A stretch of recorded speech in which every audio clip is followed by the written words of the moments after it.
Well, some of you out here know me, and you know that I wear a lot of hats all the time.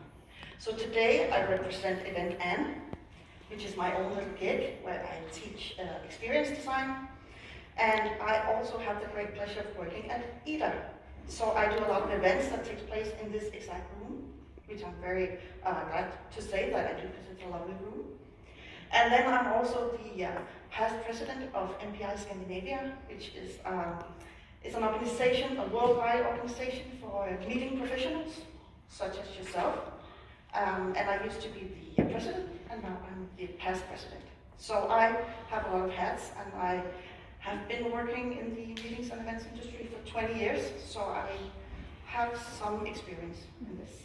So Anne, if you wear a lot of hats, does that mean you can really ask you difficult questions this morning? Because you've just got it totally covered.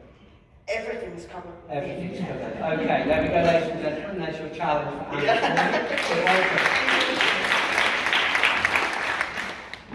Okay, and last but certainly not least, I'd like to welcome Mette from the EDA conference.